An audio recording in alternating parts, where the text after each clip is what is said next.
আসসালামু আলাইকুম ছোট্ট বন্ধুরা, আজকে আমাদের 5 নাম্বার লেকচার হবে গ্যাস ডায়নামিক্সের উপরে। সো তোমাদের গতদিন যেটা দেখছিলাম সেই জিনিসগুলোর পরে আজকে কি দেখতে হবে, বয়েল ও চার্লসের সমন্বয় সূত্র সম্পর্কিত গাণিতিক সমস্যাগুলি। গতদিন আমরা লাস্টে করছিলাম বয়েল ও চার্লসের সমন্বয় সূত্রের প্রমাণ, অর্থাৎ ডোনাল্ড ট্রাম্প এবং নরেন্দ্র মোদি মাই বেস্ট ফ্রেন্ডা, ওটা দেখছিলাম। ওটার অঙ্ক করতে হবে।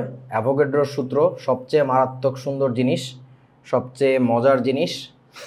আর ঘনত্ব আর বাষ্প ঘনত্বের মধ্যে পার্থক্য দেখতে হবে, রিলেশন বুঝতে হবে।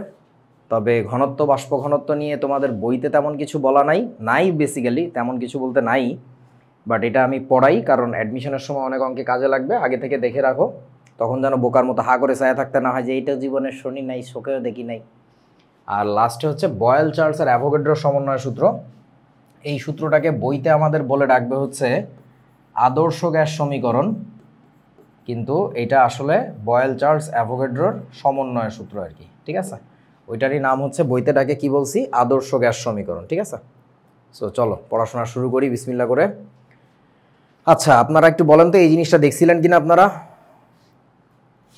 0 ডিগ্রি সেলসিয়াস কি ছিল জানো?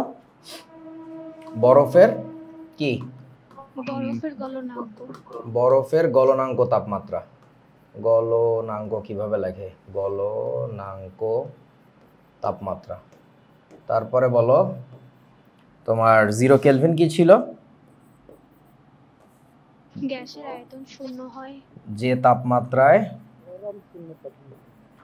তাপমাত্রায় গ্যাসের আয়তন শূন্য হয়, এটা হচ্ছে সংজ্ঞা। গ্যাসের আয়তন শূন্য হয়। আর এই 0 ডিগ্রি ফারেনহাইট কি? আমি দেখছিলাম যে হচ্ছে বরফ, পানি আর লবণের মিশ্রণ থাকে যেখানে থার্মোমিটারের পারদটা স্থির হয়ে যায়, চলে যায়। হ্যাঁ, এটার মানে কি? আচ্ছা, সোজা কথা যে কথাটা মনে রাখবা ইঞ্জিনিয়ারিং পড়তে যাওয়ার আগ পর্যন্ত, যে তাপমাত্রায় ব্রাইন জমাট বলতে জমাট বাঁধতে শুরু করে, জাস্ট লাইক পানি বরফ হইতে শুরু করে কখন? পানি জমাট বাঁধতে শুরু করে কখন? 0 ডিগ্রি সেলসিয়াসে না? আর 0 ডিগ্রি ফারেনহাইটে হচ্ছে কিসের কথা মনে রাখবা? ব্রাইন। এখন কথা হচ্ছে ব্রাইন জিনিসটা কি বলেন তো আমাকে একটু, ব্রাইন জিনিসটা কি? হ্যাঁ, সোডিয়াম ক্লোরাইডের গাঢ় সম্পৃক্ত জলীয় দ্রবণ। তবে আসলে এখানে ব্রাইন নেওয়া হয় না 0 ডিগ্রি ফারেনহাইটের সময়, পানি নেওয়া হয়, ব্রাইন নেওয়া হয়, সেই সাথে আবার অ্যামোনিয়াম ক্লোরাইডেরও একটা মিক্সচার থাকে আর কি। তোমরা আপাতত ইঞ্জিনিয়ারিং যতদিন না পড়বা তার আগ পর্যন্ত এইটুকুই জেনে রাখলে হবে আর কি। হ্যাঁ বলো, কে প্রশ্ন করতে চাইছিলা কি একটা? ভাই ওটাই করতে চাইছিলাম, ব্রাইন তো আমরা জানি সোডিয়াম ক্লোরাইডের সম্পৃক্ত দ্রবণ, বাট এখন অ্যামোনিয়াম ক্লোরাইড। হ্যাঁ, ওই জন্যই তো বললাম যে তোমাদের ইঞ্জিনিয়ারিং পড়ার আগ পর্যন্ত মানে ইন্টারমিডিয়েট পর্যন্ত এইটুকু জানলেই হবে আর কি। এরপরে আরও ডিটেইল আছে, ওইটুকু একটু গুগল থেকে দেখতে হবে। মানে জিনিসটা খুবই ইন্টারেস্টিং যখন তোমরা বেশি করে HVAC পড়বা। HVAC মানে হচ্ছে heat ventilation and air conditioning engineering. তো এই HVAC নিয়ে পড়ার সময় আর কি এটা নিয়ে আরও ডিটেল জানতে পারবো আর কি। আর ওই জায়গায় যে কি মানে ওই মিশ্রণটা যে কেন এত স্টেবল, ওইটা নেওয়ার ফলে কি সুবিধা আছে, মানে এগুলো খুবই ইন্টারেস্টিং আইডিয়া আর কি। আমরা যখন পড়ছি তখন দেখছি। ওকে, যাই হোক, আসো এবার আমরাও খুব বেশি ডিটেল পড়ি না, মেকানিক্যালের পোলাবেনটা বেশি ডিটেল পড়ে আর কি। ওকে, সো এবার চলেন অঙ্ক করি আমরা। কি বলছে দেখা যাক। বলছে হচ্ছে তোমাকে নির্দিষ্ট ভরের কোনো গ্যাসের তাপমাত্রা 25 ডিগ্রি সেলসিয়াস হতে কত ডিগ্রি সেন্টিগ্রেড বাড়ালে তার আয়তন 3 গুণ হবে যদি একই সাথে তার উপরে চাপ 2 অ্যাটমসফিয়ার থেকে 0.5 অ্যাটমসফিয়ারে অবনমিত করা হয়। 25 ডিগ্রি সেলসিয়াস হতে, তার মানে এটা কি বলো তো? তোমার ইনিশিয়াল টেম্পারেচার T1 এর মান হচ্ছে 298 কেলভিন। বোঝা গেছে তো নাকি? ঠিক আছে, এত হতে কত ডিগ্রি সেন্টিগ্রেড বাড়ালে, মানে কি জানতে চাইছে? T2 নাকি বলেন তো? এইখানে জানতে চাইছে ডেল্টা টি। এখন ছোট টি না বড় টি বলো? দুইটাই একই, তবে ছোট টি লিখলে ভালো হবে, স্যাররাও বুঝবে যে তুমি আসলে বোঝো ব্যাপারগুলো। তার আয়তন 3 গুণ হবে, তার মানে তার ভলিউম। এটা মনে হয় বাড়ির কাজ দেওয়া ছিল তোদের নাকি? আচ্ছা, তাহলে V2 হচ্ছে থ্রাইস V1 এবং একই সাথে যদি তার উপরে চাপ 2 অ্যাটমসফিয়ার থেকে, তার মানে ইনিশিয়াল প্রেশারটা ছিল ভাই কত? 2 অ্যাটমসফিয়ার থেকে কত করা হয়েছে? 0.5 অ্যাটমসফিয়ারে অবনমিত করা হয়। তার মানে বলেন তো P2 এর মানটা কত? 0.5 নাকি 2 মাইনাস 0.5 কোনটা হবে? 0.5 0.5 কেন? শুধু 0.5 কারণ এ আছে। আমি এটা কয়দিন ধরায় দিছিলাম আপনাদেরকে? 2 ক্লাসে। একদিন বাড়ি মারছিলাম প্রথম যেদিন অঙ্ক করাইছিলাম, এক বাড়িতে তো সারাটা জীবন বদলায় গেছে, তোরা কি টের পাইতেছস? এই জন্য জীবনে ধরা খাইলে অনেক কিছু শেখা যায়। হ্যাঁ, ওই অঙ্কটা যদি আমি তোদেরকে লেখায় না কাটাইতাম, হ্যাঁ, তাহলে এই শিক্ষাটা হইতো না। বলেন এবার তাহলে কি আছে, আমাদের পিভিটি নিয়ে নাচানাচি করছে, তাহলে আমাদের কি এখন বয়েলের সূত্র নাকি চার্লসের সূত্র কোনটা? ডোনাল্ড ট্রাম্প বলা যাবে না, টাম।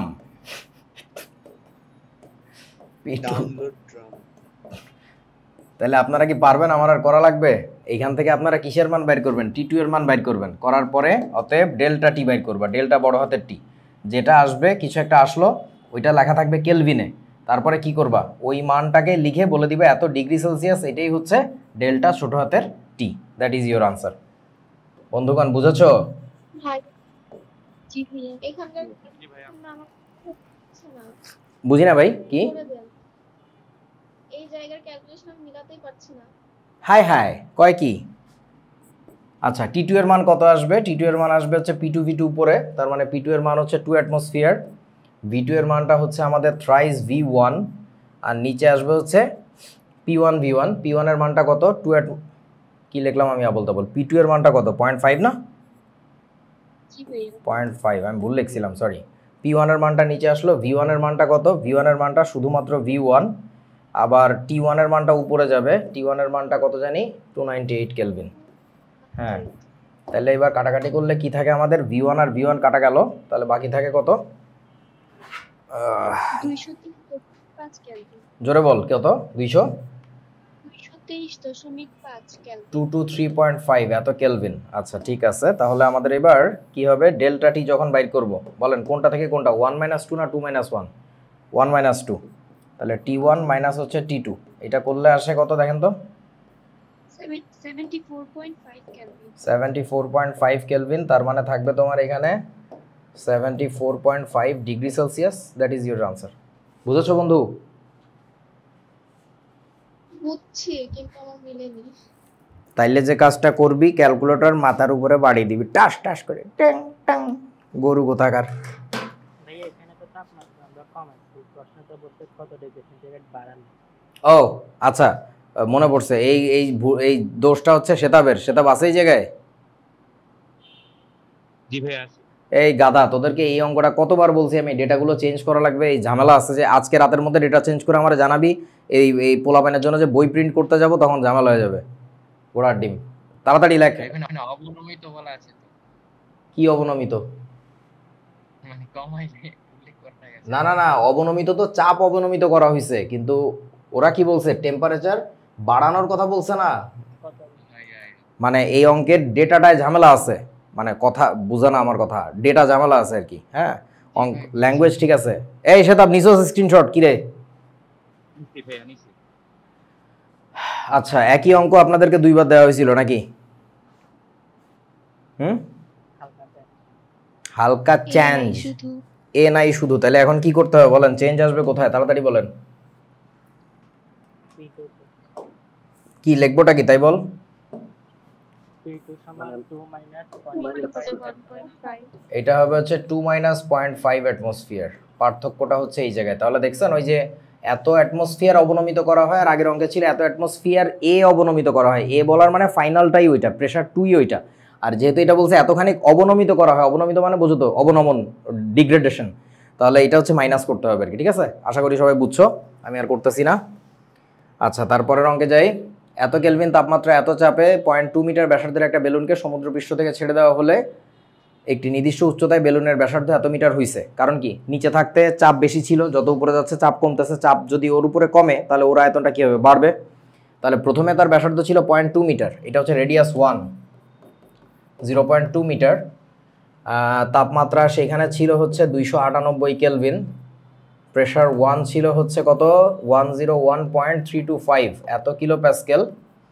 তারপরে বলতেছে নির্দিষ্ট উচ্চতায় বেলুনের ব্যাসার্ধ R2 হচ্ছে 0.3 মিটার হলে ওই উচ্চতায় ও এত কেলভিন তাপমাত্রায় বেলুনটির ভিতরের চাপ কত হবে? টেম্পারেচার 2 হচ্ছে 252 কেলভিন।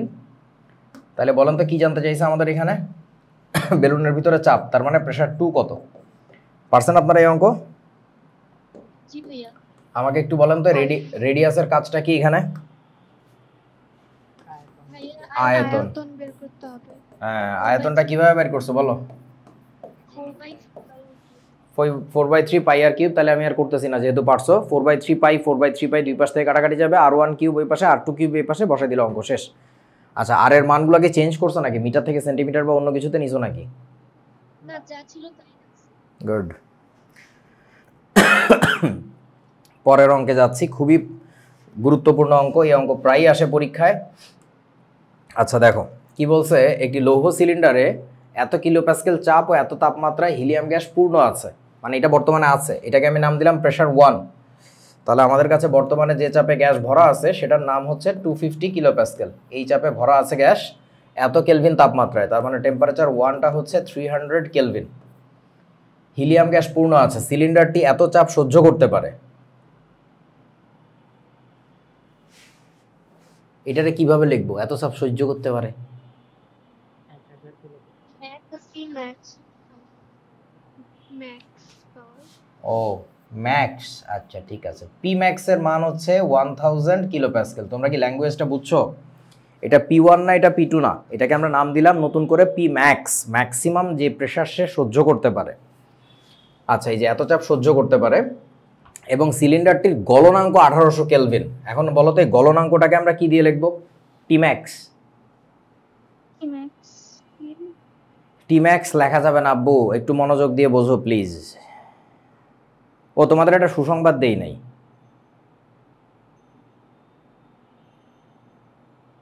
কি ভাইয়া? জি ভাইয়া। গত পরশুদিন আমি একটা নতুন ডাক্তার দেখাইছি, এক গাদা ওষুধ দিছে আমাকে। একদিন খাইছি, মরার মতো ঘুমাইতেছি, কিন্তু আলহামদুলিল্লাহ I am feeling much better now. মানে আমার শরীরের যে বিভিন্ন জায়গায় সমস্যা হইতেছিল, বিশেষ করে পায়ের দিকে, তোদের ক্লাসের মধ্যে একদিন পায়ে আমার পুরা খিচ ধরে গেছিল, টের পাস নাই তোরা, আমি ক্যামেরা থেকে বাইরে চলে গেছিলাম। বাইক চালাইতে যে একদিন হয়েছে, আমি প্রায় অ্যাক্সিডেন্ট করতে গেছিলাম। তো আল্লাহর মতে মানে দ্যাট থিং ইজ ওয়ার্কিং, যা মনে হলো আর কি। এনিওয়ে, সো এখন যেটা বলতেছিলাম, চলো। আলহামদুলিল্লাহ, রাইট। সো ঘটনা হচ্ছে যে গলনাঙ্ক তাপমাত্রা যেটা দিছে 1800 কেলভিন, এটাকে আসলে টি ম্যাক্স বলা যাবে না। কেন বলা যাবে না? একটু মনোযোগ দিয়ে শোনো। আমাকে বলো দেখি ভাই, যখন তোমার চাপ আছে P2, তখন যে আয়তনটা হয় তাকে তুমি কি বলো? V2। তখন যে তাপমাত্রাটা হয় তাকে তুমি বলো T2। একইভাবে যখন চাপ তোমার হয় P5, তখন যে আয়তন আমরা পাই তাকে বলবো V5। তখন যে তাপমাত্রাটা হয় তাকে বলবো আমরা T5। বুঝা গেছে? সাবস্ক্রিপ্টগুলোর কাজ হচ্ছে এটা। সাবস্ক্রিপ্ট মানে যে ছোট করে আমরা যে নাম্বারগুলো লিখি। এখন দেখো ভাই, যখন তোমার প্রেশারটা ম্যাক্স হয়, ম্যাক্সিমাম যে প্রেশারটা সে সহ্য করতে পারে, তার নাম তুমি দিছো পি ম্যাক্স। তার মানে কি এই যে ওই সময়ে সে তার গলনাঙ্কে পৌঁছাবে এমন কোনো কথা আছে? না ভাইয়া। হ্যাঁ ভাইয়া। আচ্ছা, তোদের আমি একটা মজার কথা বলি। ধর তোর কাছে কোনো একটা না লোহার পাত আছে, পাত, একটা শিট, লোহার শিট, মেটাল শিট। এই লোহার শিটটা তুই বেকায় তেকায় একটা পাত্র বানাইলি। সেই পাত্র যে কি পরিমাণে ভার বহন ক্ষমতা রাখতে পারে, এটা মূলত কিসের প্রপার্টি? সেটা কি মূলত ম্যাটেরিয়াল প্রপার্টি নাকি ওই সিলিন্ডারটা ডিজাইন প্রপার্টি? আমাকে একটু বলেন তো। এটা বেসিক্যালি ডিজাইন প্রপার্টি হয়। ম্যাটেরিয়াল প্রপার্টিও রিলেটেড, বাট ম্যাটেরিয়াল প্রপার্টি আসে পরে। সো ব্যাপারটা হচ্ছে এরকম আর কি, যে তাহলে আমাকে একটু বুঝে বলেন, পি ম্যাক্স তো দিলা তুমি সর্বোচ্চ যে চাপ সহ্য করতে পারে তার নাম, তাহলে বলো তো যেটা গলনাঙ্ক ওইটারেও কি আমি টি ম্যাক্স দেওয়াটা উচিত হবে? না, তাহলে ওটার কি নাম দেওয়া যায় একটু ভাবেন তো, কি নাম দেওয়া যায়? মিনিমাম কেন? হ্যাঁ, টি মেল্টিং। আচ্ছা, ওইটার নাম দিব আমরা TMP। এমপি মানে মেল্টিং পয়েন্ট, মেল্টিং পয়েন্ট মানে গলনাঙ্ক তাপমাত্রা। বলেন তো স্ফুটনাঙ্ককে কি বলে ইংরেজিতে? বয়েলিং পয়েন্ট, বিপি বলে ওইটাকে। আচ্ছা, তাহলে টিএমপি এর নাম মানে সংখ্যা দিলাম আমরা 1800 কেলভিন। ওই গলনাঙ্ক তাপমাত্রায় গ্যাসের চাপ কত হবে? গলনাঙ্ক তাপমাত্রার সময় যে চাপ, তাকে কি নাম দেওয়া উচিত বলেন? পিএমপি এই যে টিএমপি যখন যাবে তখন যে চাপ হবে তাকে আমরা বলবো হচ্ছে পিএমপি। তোমরা কি সাবস্ক্রিপ্টগুলোর ব্যাপারটা বুঝছো? মানে করেসপন্ডিং আর কি। হ্যাঁ, আচ্ছা, এটার মানটা কত হবে? এটা যখন যাবে তখন চাপ কত হবে? তারপরে কি বলছে? সিলিন্ডারটি তখন গলবে না বিস্ফোরিত হবে। তখন মানে কখন বলো দেখি? তখন বলতে কি বুঝাইছে? গলনাঙ্ক তাপমাত্রায়। হ্যাঁ, এই বেটা ম্যাক্সের সময় না, এই যে এমপির সময়, গলার সময়ের কথা বলতেছিল না, বোঝা না? ও আচ্ছা ভাইয়া। তারপরে বলছে কি কত তাপমাত্রায় সিলিন্ডারটি ফুডি যাবে, তার মানে বলো এবার কি জানতে চাইছে? টিম্যাক্স এইবার জানতে চাইছে হচ্ছে টিম্যাক্স কত, অর্থাৎ ফাটবে কখন, ফাটে কখন, যখন তার প্রেশারটা সে সহ্য করতে পারে না আর, তখনই তো ফেটে যাবে, তাই না? সো ফাটবে কখন? যখন তার সর্বোচ্চ সহনীয় চাপে পৌঁছায় যাবে, তারপরে বেসিক্যালি ফাটবে। সো যদি ভাবো যে টিম্যাক্সে পৌঁছাইলে ফাটবে, আসলে তা না, টিম্যাক্সটাকে ক্রস করতে হবে তাইলে ফাটবে, দ্যাটস ইট। তাহলে এবার বলেন কি দিয়ে শুরু করা যায়? আমাদের এক পাশে তো ডেফিনেটলি থাকবে হচ্ছে P1 V1/T1, বুঝলাম। আর এক পাশে কি থাকবে বলো দেখি? আমার পিএমপি দরকার, তাই না? পিএমপি দরকার, তাহলে আমরা কি লিখতে পারি? পিএমপি ইন্টু ভিএমপি বাই হচ্ছে টিএমপি। বুঝি নাই কি? ভলিউম কি লাগবে? আচ্ছা, ভলিউমটা আমরা এখন বাদ দিব, আগে লিখবো, লেখার পরে বাদ দিব। কেন? গতদিন একটা স্লাইড ছিল তোমাদের জন্য ডেডিকেটেড, ওখানে লেখা ছিল বিস্ফোরণের ক্ষেত্রে, মনে পড়ে? জি জি ভাই, জি ভাই। ধ্রুব থাকে। আয়তন ধ্রুব থাকে। তার মানে ভলিউমটা সেম থাকা লাগবে, শেষ। এইবার ফালাই দিছি, বুঝছস তো? মানে তুই সূত্রে লিখবি, লেখার পরে কবি যে এই দুইটা সেম, কাটে দিব। তারপরে এবার মান বসাই। P1 এর মান কত লিখবো? 250। T1 এর মান কত লিখবো আল্লাহ জানে, 300। পিএমপি এর মান কত লিখবো জানি না, বাইর করবো এটা। টিএমপি এর মান কত? 1800। ওকে, ক্যালকুলেটরের কোনো দরকার নেই, একটু চিন্তা করো, হিসাবে হয়ে যাবে। এখানে 300, এখানে 1800, মানে কত গুণ করছো তুমি? তিন গুণ করছো না? তাহলে এটাও 3 গুণ বানায় দাও। বলো পিএমপি এর মান তাহলে কত আসবে? 750। 6 গুণ করছে। দূর, 6 গুণ করলে 1500 হয় নাকি? 250কে 6 গুণ করলে কত? 1500 হয় না? হ্যাঁ, তাহলে 1500 ইউনিট কি হবে? এই পাশের ইউনিট কি ছিল? কিলো প্যাসকেল, তাহলে এটারও ইউনিট হবে হচ্ছে কিলো প্যাসকেল। এইটা একটা আনসার হয়ে গেছে তোমার। এই চাপ হবে কখন? মেল্টিং পয়েন্ট মোমেন্টে গেলে, যখন তার মেল্টিং পয়েন্টে যাবে, মেল্টিং পয়েন্ট বাংলা কি বলে, গলনাঙ্ক তাপমাত্রায় যাবে, তখন তার চাপ হবে হচ্ছে এইটা। এখন ওরা প্রশ্ন করছে কি গলনাঙ্ক তাপমাত্রায় যখন যাবে তখন সে কি গলবে নাকি ফাটবে? প্রশ্নটা কি বুঝছো? গলবে নাকি ফাটবে? সেই ক্ষেত্রে আমাকে একটু বলো তো কি হবে, বলেন। ভাইয়া গলনাঙ্ক তাপমাত্রায় পৌঁছানোর আগেই তো বিস্ফোরণ হবে। গলনাঙ্ক তাপমাত্রায় পৌঁছানোর আগেই ও আসলে ফেটে যাবে, তার কারণ হচ্ছে ওর সর্বোচ্চ সহনীয় চাপ সহনীয় ক্ষমতা হচ্ছে কত? 1000 কিলো প্যাসকেল। আর গলনাঙ্ক তাপমাত্রায় গেলে ওর চাপ হয়ে যাবে 1500 কিলো প্যাসকেল। তাহলে ও কি গলনাঙ্কতে আদৌ পৌঁছাইতে পারবে ভাই? না ভাই, পারবে না। না ভাইয়া। তাহলে আমাকে বলেন এবার কি লিখে দিবেন? যেহেতু কি বলে, PMP is greater than P, কি বলেন তো, ম্যাক্স। অতএব গলনাঙ্ক তাপমাত্রায় পৌঁছার আগেই ফুডি যাবে। ফুডি যাবে। আচ্ছা, এবার বলো আমাকে আর কি জানতে চাইছে আমার কাছে? আর কি জানতে চাইছে? ভাইয়া বলো, যখন কি? যখন গলনাঙ্ক তাপমাত্রায় পৌঁছাবে তখন তো শুরু করবে না। তখন কি যে কইলো বুঝলাম না, তখন কি? এর নেটওয়ার্কের সমস্যা। আচ্ছা দেখো, পরে কি বলছে? কত তাপমাত্রায় সিলিন্ডারটি বিস্ফোরিত হবে। এখন বিস্ফোরণটা হবে কখন? যখন পিম্যাক্স হবে। তাহলে বিস্ফোরণের টেম্পারেচারটা আমার জানতে হবে, টিম্যাক্স। তাহলে বলেন এবার কি লিখবো আবার? এবার আমরা বলতে পারি P1/T1, এবার আর ভি লিখতেছি না আর কি। তাহলে ইকুয়াল টু কি লিখবো এবার? Pmax বাই কত বলো? Tmax। আচ্ছা, এবার আমরা যদি একটু মান বসাই, P1 এর মানটা কত? 250 কি কিলো প্যাসকেল। তাহলে 250 ভাগ হচ্ছে টেম্পারেচার 1 ছিল 300 kilo kelvin equal to P ম্যাক্সের মানটা কত 1000 আর টি ম্যাক্সের মানটা আমাদের বাইট করতে হবে। দেখো এটাও ক্যালকুলেটর ছাড়াই করে ফেলা যাচ্ছে মুখে মুখে। 250 1000 তার মানে 4 গুণ হয়েছে এখানে, তাহলে এখানেও 4 গুণ হয়ে যাবে 1200। তাহলে টি ম্যাক্সের ভ্যালুটা হবে হচ্ছে 1200 কেলভিন। That's the answer. তাহলে 1200 কেলভিন তাপমাত্রায় পৌঁছাইলেই তোমার কি হচ্ছে সিলিন্ডারটা ফেটে যাচ্ছে, তাহলে গলার আর সুযোগ পাচ্ছে না, কারণ গলতে গেলে তাপমাত্রা লাগবে তোমার 1800 কেলভিন। বুঝতে পারছো কি আমার কথা? ভাই একটা প্রশ্ন ছিল, হ্যাঁ বলো। আমাদের যে 1200 কেলভিন তাপমাত্রাটা আসছে, এটা মানে এই তাপমাত্রায় গেলে কি বিস্ফোরিত হবে নাকি এই তাপমাত্রার একটু উপরে গেলে? অবশ্যই উপরে গেলে, ওটা তো প্রথমে বললাম, এই তাপমাত্রায় গেলে ফাটি ফাটি করবে, ফাইটে যাবে না। বুঝছো বাবা? আচ্ছা বুঝিনি। আচ্ছা এবার তোমাদের একটা মজার টেকনোলজি শিখাই।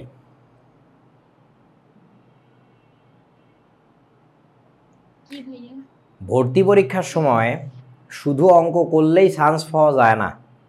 যে অঙ্ক যত নিখুঁতভাবে করতে পারবে এবং যত দ্রুত নিখুঁতভাবে করতে পারবে সেই বেটাই চান্স পাবে বা বেডি চান্স পাবে। এই অঙ্কটাই তোমরা একটু বাসায় করে দেখবা। এইখানে আমরা কি করলাম, এই গলনাঙ্ক তাপমাত্রার সময় সর্বোচ্চ সহনীয় চাপ যেটা, সেই মোমেন্টের কি টেম্পারেচারটা বাইর করছি না? এটা করছি কখন? পরে।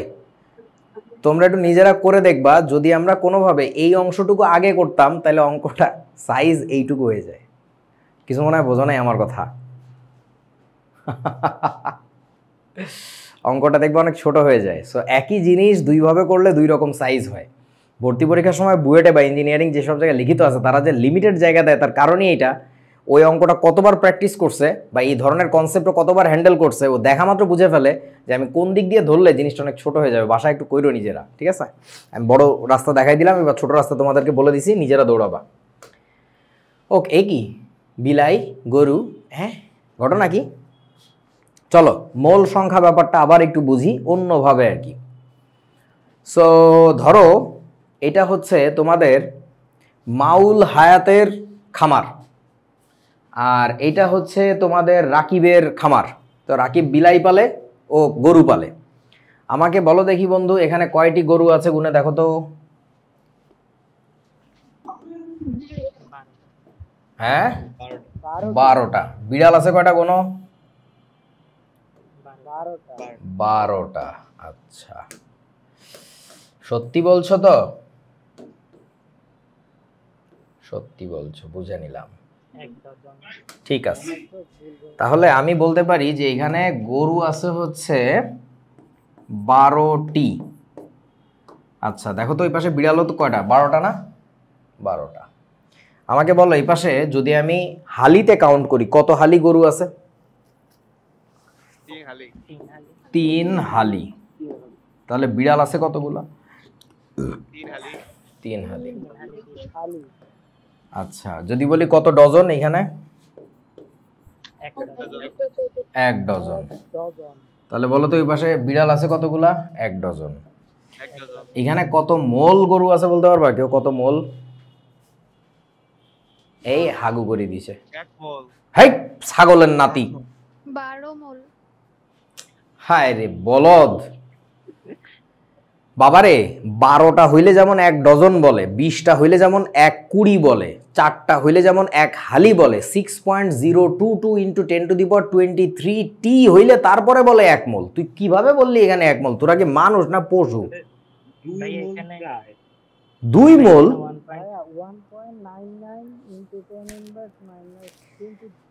এত কাহিনীর দরকারটা কি? তুই এখানে বলবি কি জানোস? এখানে বলবি কয় পিস ছিল বলছিলি? 12 পিস নাকি?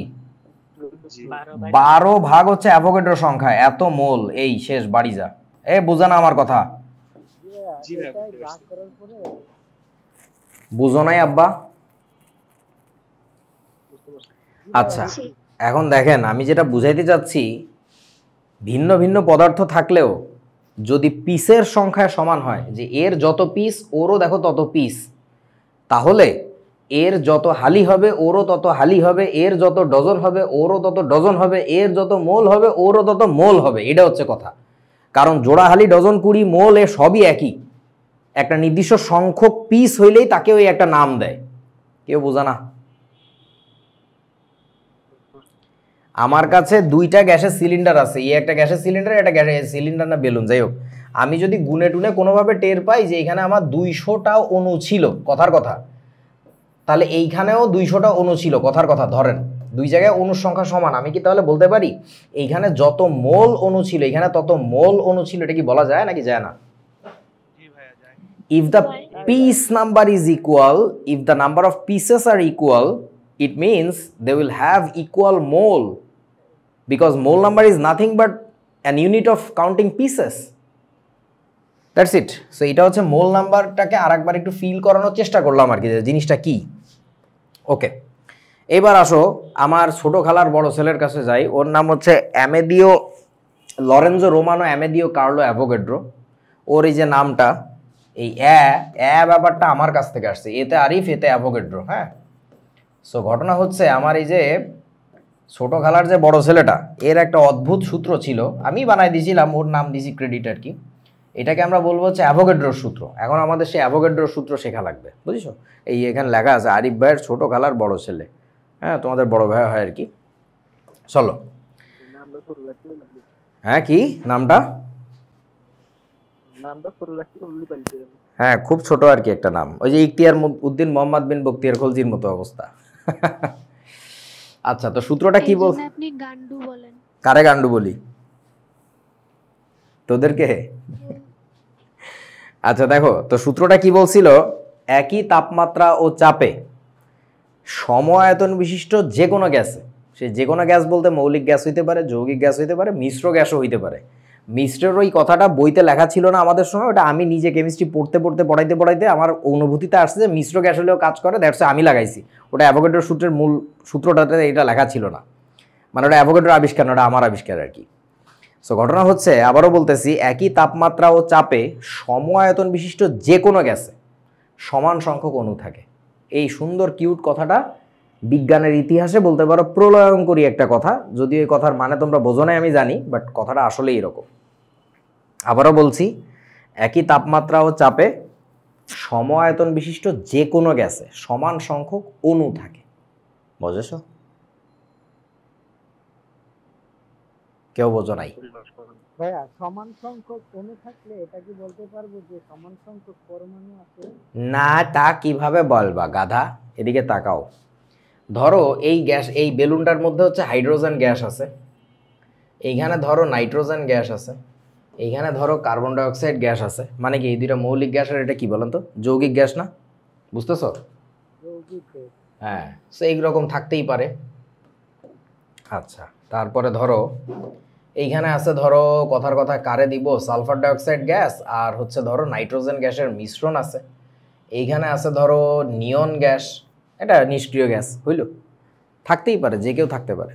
হ্যাঁ, এখন আমাকে একটু বলেন তো, এইখানে যে গ্যাসের অণুগুলো আছে, যত সংখ্যক আছে না, কিছু একটা সংখ্যক অণু আছে, তাদেরকে আমরা কি দিয়ে প্রকাশ করব বলো? অণুর সংখ্যাকে, এই পাত্রের অণুর সংখ্যাকে বলো।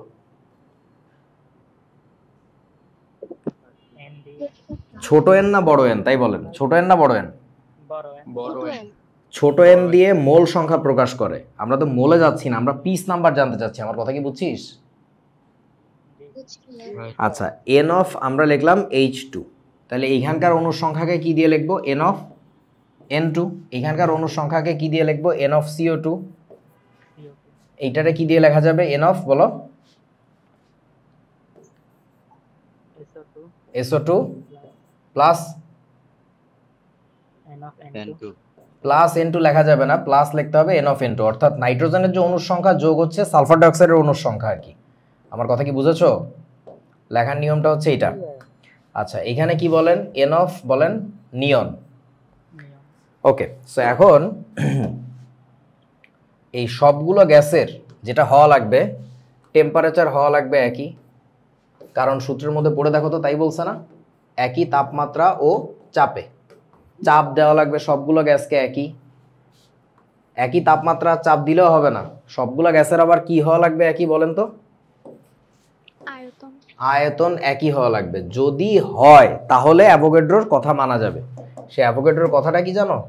অ্যাভোগাড্রো বলছে হচ্ছে যে এইখানে যতগুলা অণু থাকবে এইখানে যতগুলা অণু থাকবে তার পাশের পাত্রেও ততগুলাই অণু থাকবে, ডাজন্ট ম্যাটার এটা কোন গ্যাস।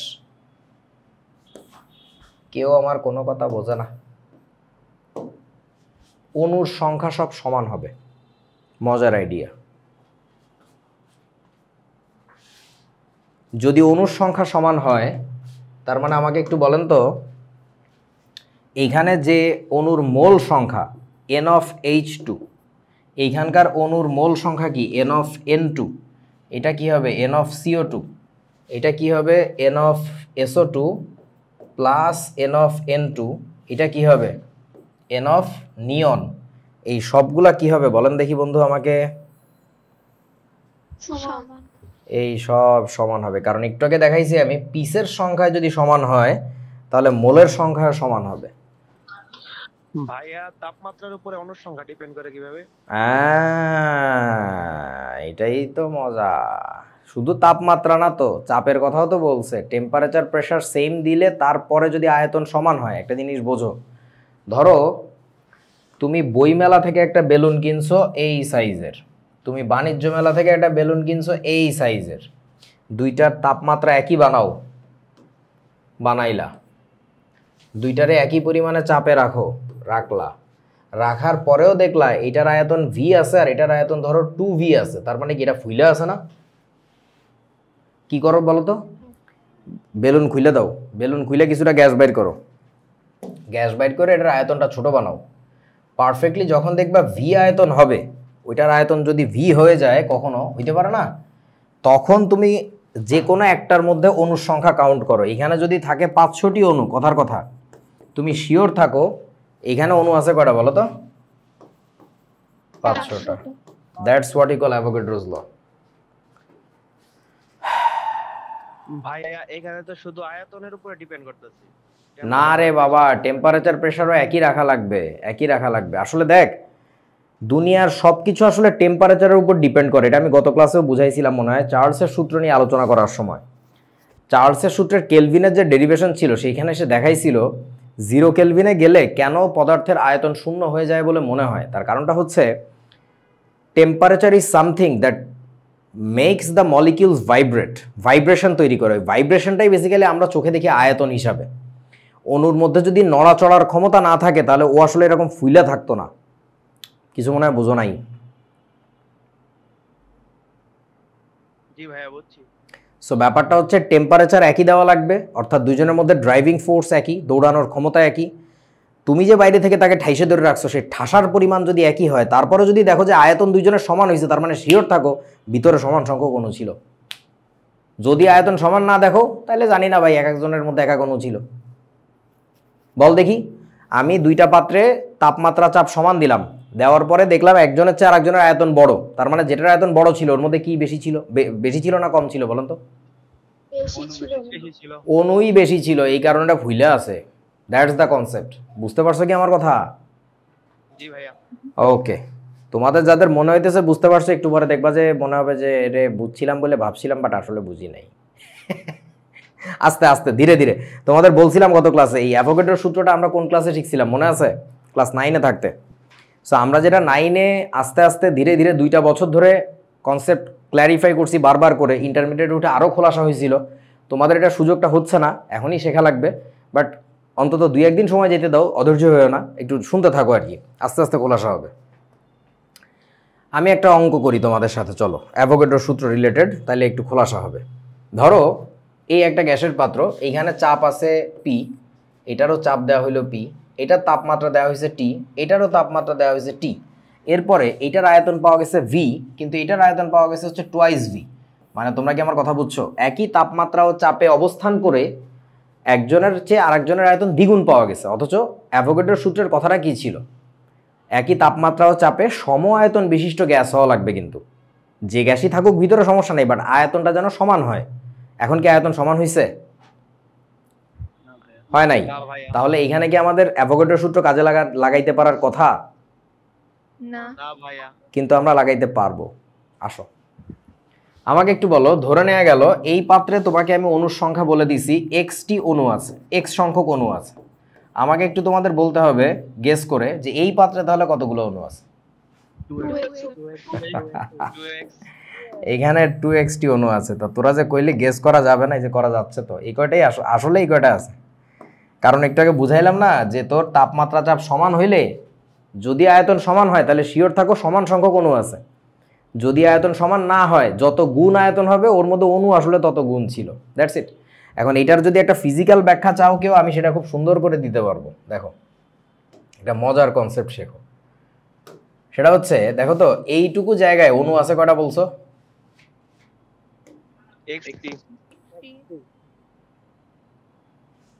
এইটুকু জায়গায় কি এক্সট্রা আছে না? জি ভাইয়া।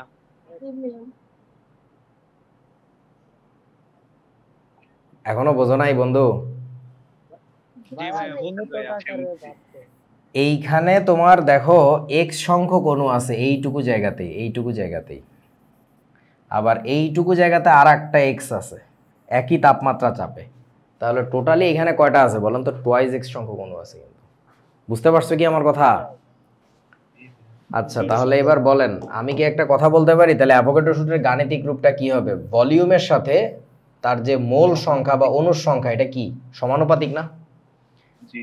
তবে কখন এটা বলেন, কখন এটা বলেন? যদি তাপমাত্রা এবং সমান থাকে, একই থাকে, তাহলে তখন যার আয়তন যত গুণ হবে তার মধ্যে আসলে অণুর সংখ্যা তত গুণ আছে। আর অণুর সংখ্যা তত গুণ থাকার মানে তার মধ্যে মোলের সংখ্যাও তত গুণই আছে। কারণ অণু আর মোল তো আলটিমেটলি একই। অণু বলতে পিস সংখ্যা আর মোল সংখ্যা। বুঝছো আমার কথা? ভাইয়া 9-10 এ একটা প্রবলেম ছিল, বই লেখা ছিল যে হচ্ছে অণু সংখ্যাকে যদি আমরা অ্যাভোগাড্রো সংখ্যা দ্বারা গুণ করি তাহলে পাওয়া যাবে, আবার যতগুলো পরমাণু থাকবে ওটাকেও আমরা গুণ করছিলাম ওই অ্যাভোগাড্রো সংখ্যা দ্বারা। ভুল কথা বলতেছো। অণুর সংখ্যাকে অ্যাভোগাড্রো সংখ্যাতে গুণ করতে বলে নাই, ভাগ করতে বলছিল। ভাগ করলে মোল সংখ্যা পাওয়া যায়। সূত্রটা এরকম লেখা ছিল, ছোট হাতের n = বড় হাতের n ডিভাইডেড বাই na। অণুর সংখ্যাকে অ্যাভোগাড্রো সংখ্যাতে ভাগ করলে মোল সংখ্যা পাওয়া যায়। আজকে আবার বাসায় যেয়ে দেখবা। আর তুমি যে মনে করতেছো যে আরিফ ভাই মনে হয় জীবনে কোনোদিন ক্লাস 9-এ পড়ে নাই, তাকে আমি যা বলবো সে সব মানে নিবে, তোমার এই ধারণাটা ভুল। আমি 9ম শ্রেণী পড়েছি, 10ম শ্রেণী পড়েছি, কলেজে পড়েছি, তারপরে বিশ্ববিদ্যালয়ে ঢুকেছি, বুঝছো? সো আমাকে ভূগোল বোঝানোর চেষ্টা করবা না। ও মনে করেছে এটা ভূগোল বুঝাই দিলেই ও বুঝে যাবে, ছাগল কোথাকার। এই লক্ষ্য কর, তাহলে এটা যদি সমানুপাতিক হয়, এখানে একটা ধ্রুবক নিয়ে আসার পরে একবারে বলতো কি বাবা, কি হবে? v1/n1 = কি বলেন? v2/n2 ... এই। তবে চাপ আর তাপমাত্রা একই থাকা লাগবে। তোমরা কি বুঝেছো ব্যাপারটা বন্ধু? আচ্ছা, এবার তোমাদেরকে একটা কথাকে আমি বলেছিলাম যে বয়েল এবং চার্লসের সূত্র কাদের জন্য প্রযোজ্য? সিঙ্গেল ক্লোজড সিস্টেমের জন্য বলছিলাম। এইবার আসো অ্যাভোগাড্রোস ল, এটা কাদের জন্য প্রযোজ্য জানো? একটু লিখে নাও। Applicable for multiple ecosystem. Ecosystem কি বোঝা লাগবে না, মাল্টিপল সিস্টেম একটু বোঝো। এই পাত্র দুইটা কি একই পাত্র নাকি আলাদা পাত্র? আলাদা। এই সূত্রটা, অ্যাভোগাড্রোর সূত্রটা বরং একই পাত্রের জন্য কাজে লাগানো যায় না। যায়, তোমাদের লেভেলে বলতেছি না। এটা মূলত আলাদা আলাদা পাত্রের জন্য কাজ করে। মানে ব্যাপারটা হচ্ছে, ধরো নসীনের বাসায় একটা গ্যাসের চুলা আছে, গ্যাসের সিলিন্ডার, আর ধরো আমাদের সাউদার বাসায় আর একটা গ্যাসের চুলা আছে। দুইজন ফোনে কথা বলতেছে, বন্ধু কয় হ্যাঁ বন্ধু, আমার গ্যাসের চুলার তাপমাত্রা এখন, মানে সিলিন্ডারের তাপমাত্রা এখন 57 ডিগ্রি সেলসিয়াস। ও বললো যে দাঁড়া আমারটা 57 বানায় নেই, বানাইলো 57। আমার সাফ এখন এত, তাই দাঁড়া আমি তোরটা বানাই নেই। একই চাপ দিল, দেওয়ার পরে এইবার একজনের পাত্রের অণুর সংখ্যা গুণে আর একজনেরটাকে রিলেট করা যাবে। যদি একই আয়তন হয়, তাপমাত্রা চাপ সেম হওয়ার পরে, তাহলে এখানে যে কটা অণু এখানে ওই কটা অণু। তোরা কি আমার কথা বুঝছস? So what they're doing is comparing different containers together using Avogadro's law. But Boyle চার্লসের সূত্র কিন্তু এরকম না, যে পাত্রের ইনিশিয়াল টেম্পারেচার প্রেশার নাও আর এক পাত্রেরই ওই পরবর্তী অবস্থার তাপমাত্রা চাপ নিয়ে কাজ করা হয়, ঠিক আছে? বাট অ্যাভোগাড্রোর সূত্রটা ডিফারেন্ট। পৃথিবীতে একটা পাত্র আছে আর সান্দার দেশে আর একটা পাত্র আছে, এই দুইটাকেও কম্পেয়ার করা যাবে অ্যাভোগাড্রোর সূত্র দিয়ে।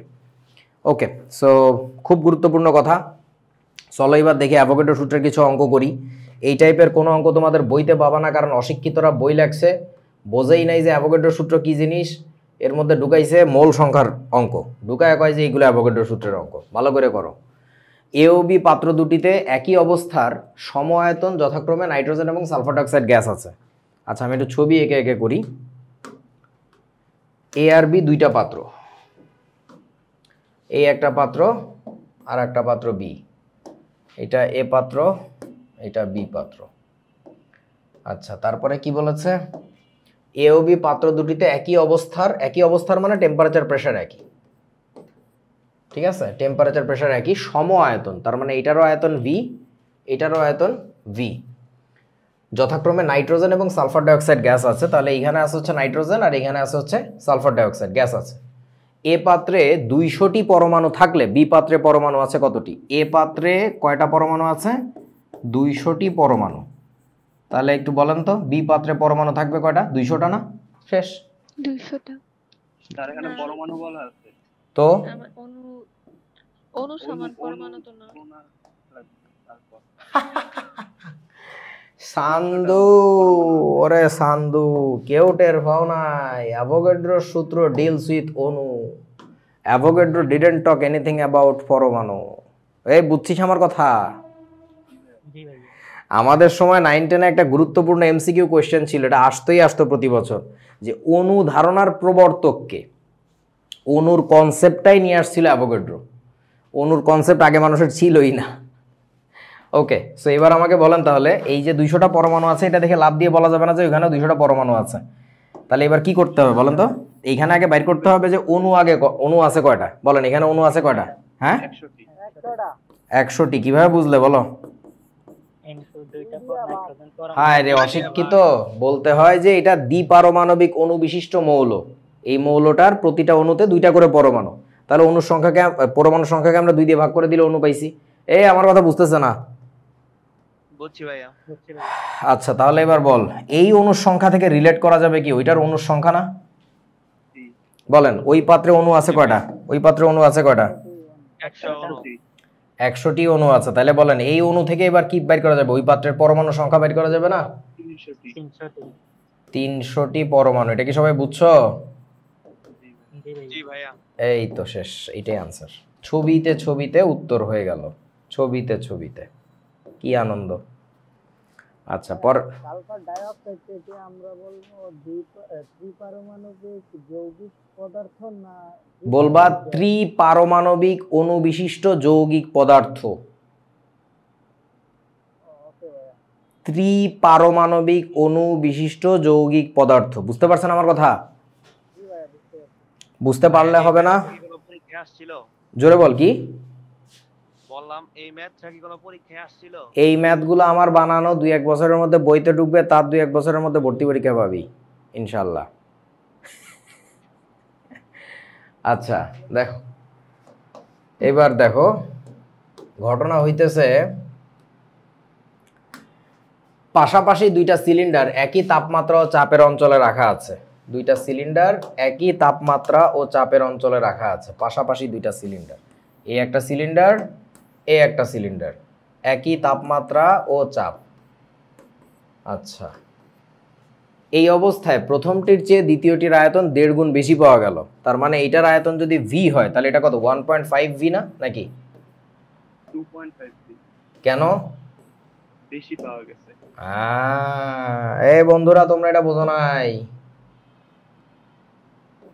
গরু রে। v+v এর 1.5 গুণ। এটা হচ্ছে ভি তো আগে ছিল, তার সাথে আরো ভি এর কত গুণ বলেন তো? 1.5 গুণ। তার মানে হবে হচ্ছে আলটিমেটলি 2.5 গুণ ভি পাওয়া গেছে। এই ল্যাঙ্গুয়েজগুলো খেয়াল রাখো কিন্তু। আচ্ছা তাহলে এই অবস্থায় প্রথমটির চেয়ে দ্বিতীয়টির আয়তন 1.5 গুণ বেশি পাওয়া গেল। প্রথম পাত্রে নাইট্রোজেন গ্যাস আছে, তাহলে নাইট্রোজেন গ্যাস আছে, এবং দ্বিতীয়টিতে একটা নিষ্ক্রিয় গ্যাস আছে। বলো নিষ্ক্রিয় গ্যাসটাকে আমরা কি ধরে নিব? কোন গ্যাস কি ধরা যায়? নিষ্ক্রিয় গ্যাস তো একপারমাণবিক অণু বিশিষ্টই হয়। কথা হচ্ছে এই জায়গায় হিলিয়াম থাকুক, নিয়ন থাকুক, আর্গন থাকুক, যেটাই থাকুক, এটা তো আলটিমেটলি একপারমাণবিক গ্যাস, একটা ধরলেই হয়। ধরলাম আমি হিলিয়াম আছে। আচ্ছা প্রথম পাত্রে 600টি পরমাণু থাকলে দ্বিতীয় পাত্রে পরমাণু আর অণুর সংখ্যা কত বলেন? এই পাত্রে আমাদের কাছে কি দেওয়া আছে? 600টা পরমাণু। তাহলে এই পাত্রে পরমাণু আছে 600টি, 600টি পরমাণু আছে। বলো আমাকে এবার, তাহলে এই পাত্রে কি অবস্থা? 600টা পরমাণু আছে। ঠিক আছে, 300টি অণু আছে। এইখানে আগে বাইর করা লাগবে 300টি কি অণু। অণু। আচ্ছা এবার বলেন, তাহলে এই অণু থেকে ওইখানে আমরা কি রিলেট করতে পারবো? অণুকে রিলেট করতে পারবো, তাই না? তাহলে বলো এখানে অণু আছে কয়টা? 300টা নাকি? 750টা। 300 ইন্টু কত বলেন তো? 2.5। এতটি অণু আছে। এরপরে আমাকে বলেন এতগুলো অণু আছে মানে এখানে কয়টা পরমাণু আছে? সেম পরমাণু। কেন সেম সংখ্যক? এক পারমাণবিক এক পারমাণবিক অণু বিশিষ্ট মৌল। এই তো এতটি পরমাণু, শেষ। বন্ধুগণ বুঝতেছো না অঙ্কগুলো কত মজার? তারপরে চলো, এটা আমি করব না, এটা তোমাদের বাড়ির কাজ দিব। এইসব ন্যাংটা অঙ্ক আমারে দিয়ে করাবা কেন? তোমরা কি হয়েছে? আচ্ছা এরপরে আসো, অ্যাভোগাড্রোর সূত্রের অনুসিদ্ধান্ত শিখতে হবে আমাদের, হাইপোথিসিস। সো অ্যাভোগাড্রো যে সূত্রটা দিছে সেই সূত্র থেকে কতগুলো কথা আমরা অকাট্যভাবে প্রমাণ করতে পারি, সেগুলোকে আমরা বলি অনুসিদ্ধান্ত। তো সেই অনুসিদ্ধান্তগুলোর মধ্যে প্রথমটা কি? নিষ্ক্রিয় গ্যাস ব্যতীত যত মৌলিক গ্যাস আছে, মৌলিক গ্যাস মানে বুঝছো তো, যেমন হাইড্রোজেন একটা মৌলিক পদার্থ এবং সে গ্যাসীয় পদার্থ, ক্লোরিন, ফ্লোরিন, অক্সিজেন, নাইট্রোজেন, এদের কথা বলছে আর কি। এরা সবাই হচ্ছে দ্বিপারমাণবিক অণু বিশিষ্ট গ্যাস। নিষ্ক্রিয় গ্যাস ব্যতীত সকল মৌলিক গ্যাসের অণুসমূহ কেমন বলেন তো? দ্বিপারমাণবিক। যদিও এখানে একটা কথা একটু ভুল লেখা আছে, ব্রোমিন আর আয়োডিনকে এখানে লেখা উচিত না, কারণ ব্রোমিন আর আয়োডিন তো, ব্রোমিন হচ্ছে তরল আর আয়োডিন হচ্ছে কি কঠিন। ওটা আবেগে লিখে ফেলছে আর কি, মানে বইতে লেখা থাকে তাই আমরাও লিখছি। মানে আসলে হচ্ছে বলছে মৌলিক গ্যাস যদি হয়ে থাকে আর সে যদি নিষ্ক্রিয় গ্যাস না হয়, নিষ্ক্রিয় গ্যাস যারা তারা কি দ্বিপারমাণবিক হবে নাকি এক পারমাণবিক বলেন তো? এক পারমাণবিক। সো মৌলিক গ্যাসের অণুগুলো সবাই হচ্ছে দ্বিপারমাণবিক। এগুলো কিন্তু বইতে নাই, আমি এক্সট্রা পড়াচ্ছি আর কি, তোমাদের একটু জ্ঞানগুলো থাকা দরকার। মানে এগুলো না জানা থাকলে সেই মানুষ আদৌ কেমিস্ট্রি কেমনে পড়ছে, এটা কয় কেমনে আল্লাহ মাহবুদ জানে। দ্বিতীয় কথাটা আমাদের ভয়াবহ রকমের কাজে লাগবে অঙ্ক টঙ্ক করতে গেলে, অলরেডি একদিন কাজেও লাগাইছি, তোমরা টের পাইছো কিনা জানি না। প্রমাণ তাপমাত্রা ও চাপে যে কোনো গ্যাসের কি আয়তন বলেন তো? হ্যাঁ, এখানে তোমরা এই কথাটা বাদ দাও বারবার, এটা ভোলা যাবে না। মোলার আয়তন 22.4 লিটার। মোলার শব্দের অর্থ জানো কি বলছিলাম? মোলার মানে কি? এক মোল এর, মানে এক মোল গ্যাস যদি থাকে তাহলে তার আয়তন হবে 22.4 লিটার।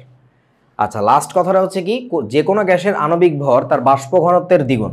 এখন এই বাষ্প ঘনত্বকে বড় হাতের ডি দিয়ে প্রকাশ করে, ঘনত্বকে আমরা ছোট হাতের ডি দেই। ঘনত্বকে আমরা কি দিয়ে প্রকাশ করি? ছোট হাতের ডি।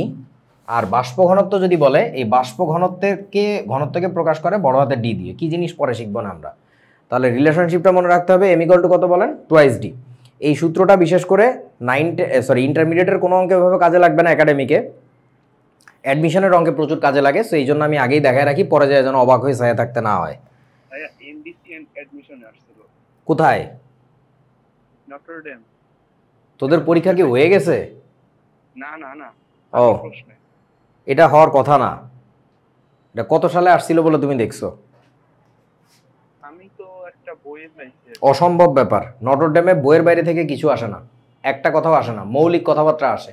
এই জিনিস আসা অসম্ভব ব্যাপার, গ্যারান্টি দিব। এটা যে কোচিং এর গাইডে দেখছো ওরা বাউতাবাজি করছে। এম ইকুয়াল টু ছিল। জি ভাই, কিন্তু একটু কনসেপ্ট ছিল না, কিন্তু বোর্ডের প্রশ্ন ছিল। বাষ্প ঘনত্বর কথা কি বইতে আছে আদৌ? বইতে নাই, বোর্ডে ছিল, বোর্ডে আসছিল। কি অশিক্ষিতর একটা দেশ রে ভাই, কি অশিক্ষিত একটা দেশ। আচ্ছা বুঝছি ভাই, মাফ কর আমাকে। এবার দেখ বোর্ডের কোশ্চেনগুলো কত সুন্দর সুন্দর কঠিন কঠিন প্রশ্ন আসে, বাট এর কোনো আলোচনা বইতে নাই দেখবি। আচ্ছা এসটিপিতে যে কোনো এসটিপিতে কোন গ্যাসের 2 গ্রাম সবচেয়ে বেশি আয়তন দখল করে? উত্তর দেন। হিলিয়াম। শিওর? জি ভাই। ক্লোরিন।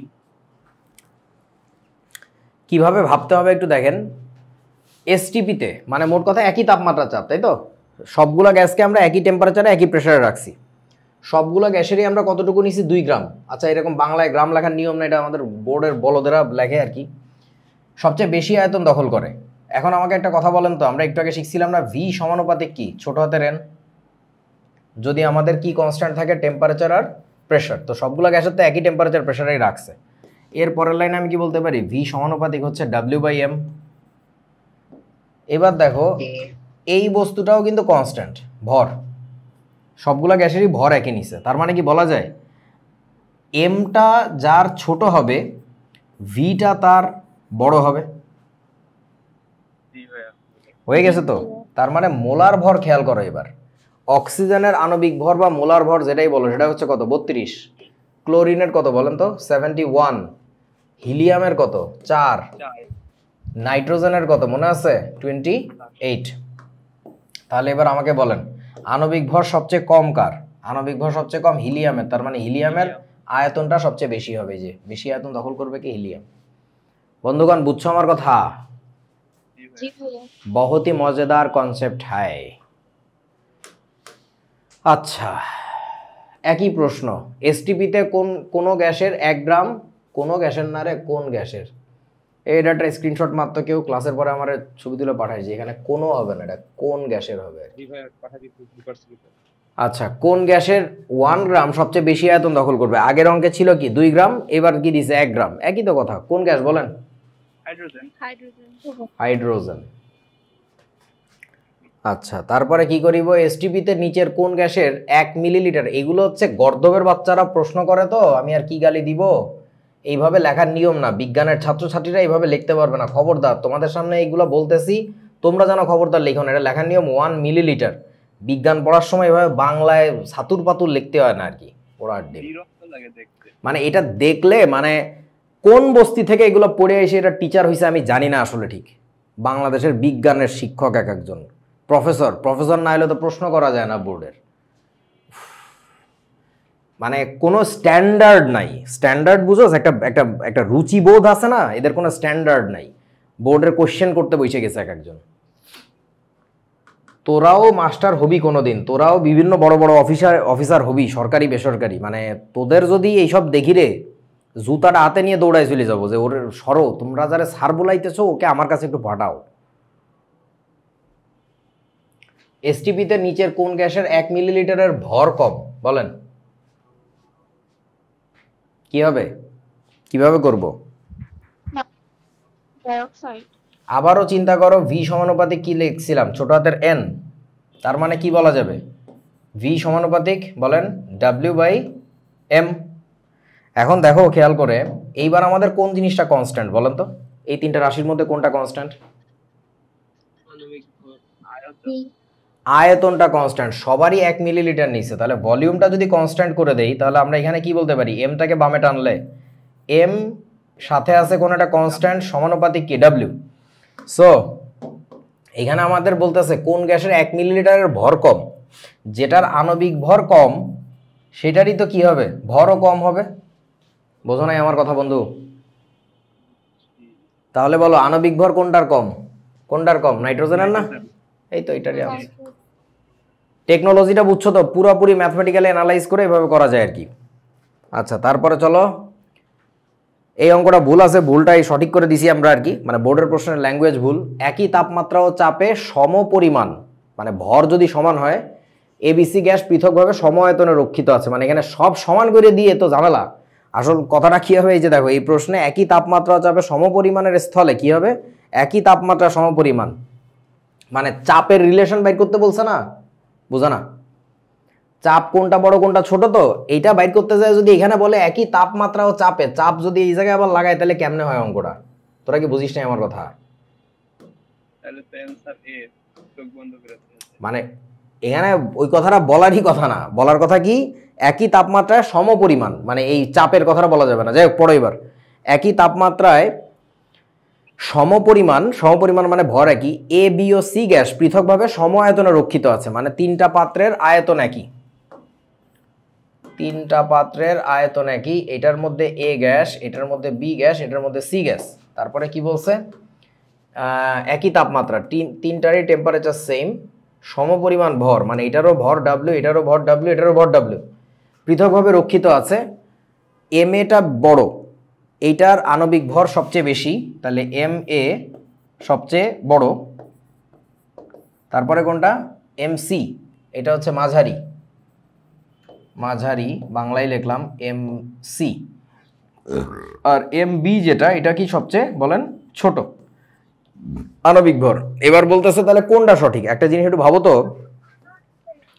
এখানে কনস্ট্যান্ট আছে কোন জিনিসটা বলেন তো, এখানে এদের মধ্যে কনস্ট্যান্ট কোনটা, টেম্পারেচার বাদ দিয়ে ভলিউমটা কনস্ট্যান্ট না, আয়তন। আয়তন। জি ভাইয়া। তাহলে আবার ওই চিন্তা করো, ভি সমানুপাতিক হচ্ছে কি ছোট হাতের এন, বোঝা না? তাহলে এবার আমরা কি করব বলেন, ভি সমানুপাতিক লিখবো আমরা W/M, তারপরে বলো কি হবে, এবার এখান থেকে কি করা যায় বলেন বলেন বলেন। আচ্ছা সমানুপাতিক W। এম কনস্ট্যান্ট হবে। কি কনস্ট্যান্ট, হ্যাঁ কনস্ট্যান্ট করে দিলে তারপরে কি এই জিনিস থাকে তো নাকি। এখন আমাদের যেহেতু ভরও সমান, ভরও সবগুলা সমান আছে, তাহলে এবার তুমি চিন্তা করো, এত কাহিনী বাদ দাও, সহজে আরো ভাবো, যার মোল নাম্বারটা বেশি, আমার একটু বলো তো তার প্রেশার কি বেশি হবে নাকি কম হবে? বেশি হবে না? বেশি হবে। কারণ ওর মধ্যে মানুষজন বেশি ছিল, বেশি চাপ ক্রিয়েট করবে, কারণ আয়তন তো সবগুলো সমান ধরে রাখছো। তাহলে এবার তুমি মোল নাম্বারটা একটু ভাবো, মোল নাম্বার কার বেশি? মোল নাম্বার তারই বেশি হবে যার এমটা কি বলেন তো ছোট না, কম। কারণ ভর তো সবগুলো সমান। এবার বলেন ভর সবচেয়ে এই মোল নাম্বার, মোলার ভর কম কার? বিয়ের। বিয়ের যদি মোলার ভর কম হয় তাহলে এটার প্রেশার সবচেয়ে বেশি হবে, তাহলে এটার প্রেশার বেশি কোথায় আছে? ওই যে পিবিতে আছে, তারপরে হচ্ছে পিসি, তারপরে পিএ। ঠিক আছে, ডি নাম্বারটা কারেক্ট আনসার। বন্ধুগণ তোমরা কি আমার কথা বুঝছো? জি ভাইয়া। একজন বুঝলে তো হবে না, এ আর বাকিরা কথা কয় না কেন? এতগুলো মানুষ বসে আছে সব। জি বুঝছি। আচ্ছা, তোমাদের কলেজের ফর্ম টর্ম ফিল আপ কবে থেকে এগুলা? জানি না ভাইয়া। আচ্ছা ঠিক আছে, জানার দরকার নেই, কলেজে গেলেই দেখবে যন্ত্রণা শুরু হয়ে গেছে। কয় তাপমাত্রায় দূর হয়ে আমি আর করবো না, তোরা করবি বাড়ির কাজ। ওকে, ভাইয়া এরকম প্রশ্ন আরো কোথায় পাবো প্র্যাকটিস করার জন্য? আমি তো বোর্ডের প্রশ্ন সব ধরে টোকায় নিয়ে চলে এসেছি গত 10 বছরের প্রশ্ন, এর বাইরে আর প্রশ্ন নাই তো। এর বাইরে আরও কিছু প্রশ্ন পাবা, আমরা যখন পাওয়ার বুক দিব ওর মধ্যে আরও কতগুলো প্রশ্ন আছে, অনুশীলনীতে প্রচুর অঙ্ক দেওয়া আছে, এগুলো করবা। ইভেন উদাহরণের মধ্যে অনেকগুলো অঙ্ক করে করে দেওয়া আছে, ঠিক আছে? সো এখান থেকে পাবা আর কি। আর তোমরা তো কোনো না কোনো বই নিশ্চয়ই কিনবা, সেই বইয়ের মধ্যেও প্রচুর প্র্যাকটিস পাবা। বুলশিট একটা প্রবলেম, যাই হোক। ওকে, করবা আর কি এগুলা। শোন বাবু, তোদের আমি একটা কথা কই, যে জিনিসটার কদর বর্তমান যুগে সবচেয়ে কম, যেটার কদর সবচেয়ে বেশি হওয়ার কথা ছিল, সেই জিনিসটার নাম কি জানিস? যুক্তি। কনসেপ্ট। যে ওর কনসেপ্ট কতটা কড়া, এই জিনিসটা আমাদের মধ্যে সবচেয়ে কম ভ্যালুয়েবল। এখন কেউ চায় না যে আমি একটু ভালো কনসেপ্ট গ্যাদার করি, সবাই চায় আমি প্র্যাকটিস বেশি করব, ওয়ান শট দেখব, নম্বর বেশি পাবো। কার কনসেপ্ট কত গভীরে এটা কেউ চায় না, নোবডি ওয়ান্টস দ্যাট। এইটা গ্যাদার করো বেশি করে। কনসেপ্ট ভালো হয় কিভাবে? নিজের বোধগম্যতা তো বাড়াইতে হবে, সেই সাথে লেকচারগুলো খুব মনোযোগ দিয়ে শুনতে হয়। তোমাদের যে লেকচার, মানে ধরো যে অধ্যায়টা আমি শেষ করবো 14 বা 15 লেকচারে, বা ধরো 16 লেকচারে এই অধ্যায়টা শেষ করলাম, এই জিনিসটাই যখন তোমরা অ্যাডমিশনের সময় পড়বা বা এন্ড গেমের প্রোগ্রামে পড়বা, 2 বাড়ি দিয়ে 2 ক্লাসে বাড়ি যা সব শেষ, কথা কইস না বাড়ি যা সব শেষ। তখন তোমার কনসেপ্ট বিল্ডিংয়ের টাইমটা পাওয়া যায় না আসলে, তখন তোমার ভয়াবহ রকমের প্র্যাকটিস করাইতে হয়, প্রচুর এক্সাম্পল দেখাইতে হয় যে এই প্রশ্ন আসলে এইভাবে হ্যান্ডেল করতে হয়, ওই প্রশ্ন আসলে শর্টকাট মারবি, বাট স্যাররা বুঝতে দিবি না তুই শর্টকাট মারছস, বহুত কাহিনী করতে হয়। এখন ঘটনা হচ্ছে সেই কনসেপ্ট বিল্ডিংয়ের টাইমটা হচ্ছে একাডেমিকের এই টাইমটা, ধীরে ধীরে।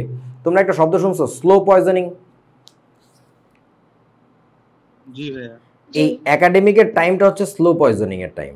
তোমারে ধীরে ধীরে ব্রেইন ওয়াশ করতে হয়, ধীরে ধীরে কনসেপ্ট মাথার মধ্যে ঢুকাইতে হয়। এবং আমাদের ম্যাথ স্যার আলিম বাহার বুলবুল স্যার একটা কথা বলতো, তুমি জীবনে যে কোনো কিছু যত দ্রুত ঢুকবা তত দ্রুত বেরোয় চলে আসবা। ওই যে তোমরা ওয়ান শট দেখে দেখে শেখো, অনেকে আছে মাতাল, মাদক খায়, হ্যাঁ এই পরীক্ষার আগের দিন দেখবো না, এক সপ্তাহ আগে দেখবো না, হয়ে যাবে না, কনসেপ্ট বলে কিছু থাকবে না। ও তো ও যতই চর্চা করে যাক আলটিমেটলি ওর মধ্যে কিছু বসে নাই, এই আর কি। যাই হোক, চলো পড়ি আমরা। কোথায় ছিলাম? এটা গেল। এরপরে ঘনত্ব কাকে বলে? ছোটবেলার জিনিস। ঘনত্ব মানে কি ছিল? ভর ভাগ হচ্ছে আয়তন, অর্থাৎ সংজ্ঞাটা কি? একক আয়তনের যে ভর, তোমাদের কি মনে আছে কোন একটা অনুপাতের নিচে যে রাশিটা থাকে তাকে আমরা কি একক দিয়ে কথাবার্তা বলি না? একক আয়তনের যে ভর তাকে আমরা কি বলি? ওই পদার্থের ঘনত্ব। তাহলে আমাকে একটু বলেন, এই যে গোল্ড বার, সোনার বার, এটার কি ঘনত্ব তুমি বাইর করে দিতে পারবা নাকি পারবা না বলো? পারবো। পারবা। ধরার জি ভাইয়া, তুমি পাওয়া ধরে নিয়ে ওটার ভরটা মাপবা আর ওটার আয়তনটা হিসাব করবা, ভর ভাগ আয়তন করে দিলে ঘনত্ব। এখন বলো এই ঘনত্বের একক কি আমাকে বলো? কেজি পার মিটার কিউব বা গ্রাম পার সিসি। ওইটা হইতে পারে কেজি পার মিটার কিউব, অথবা হইতে পারে গ্রাম পার সিসি, অথবা হইতে পারে গ্রাম পার লিটার, যার যেটা মনে চায়, রাইট? যে কোনো একটাতে বাইর করা যায়। আচ্ছা, ঘনত্ব কি বুঝলাম। এবার আসো তো বাষ্প ঘনত্ব কি জিনিস। বাষ্প ঘনত্বের সংজ্ঞাটা হচ্ছে এটা, অর্থাৎ যে কোনো একটা গ্যাসের ভর ডিভাইডেড বাই একই তাপমাত্রা ও চাপে সম আয়তন হাইড্রোজেন গ্যাসের ভর। কেউ বোঝা না? বুঝিনি। কোনো একটা গ্যাস নিবি, তোর নানার ফ্যাট ঠাসা দিয়ে একটা গ্যাস বাইর করবি, যে তোমার ফ্যাটে প্রচুর গ্যাস হয়েছে, দেখো আমাকে দাও। সেই গ্যাসের ভরটা আমি মাপলাম, মেপে উপরে বসাবো, আর নিচে কি বসাবো? একই তাপমাত্রায় একই চাপে যদি হাইড্রোজেন গ্যাস থাকতো একই পরিমাণের একই আয়তনের, সেইটার যে ভর হয় সেটাকে বসাবো নিচে। আপনাদের কি মনে পড়ে যার সাপেক্ষে তুলনা করা হয় তাকে দিয়ে আমরা কি করি? ভাগ করি না গুণ করি? মনে বলছিলাম কখনো? ভাগ করি। তার মানে তুমি আসলে হাইড্রোজেন গ্যাসের সাপেক্ষে বাইর করতেছো যে ওই গ্যাসটা কত গুণ ভারী। কেউ বোঝে না আমার কোনো কথা? এটা একটা অনুপাতের মতো না, এটা একটা অনুপাত। ভাই একটা প্রশ্ন ছিল, বলেন।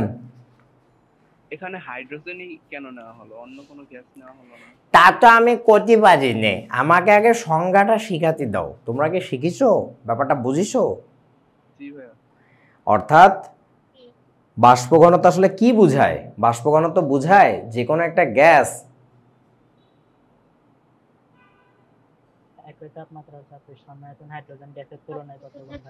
হ্যাঁ একই তাপমাত্রা ও চাপে তারই আয়তনের সমান পরিমাণের চেয়ে কত গুণ ভারী।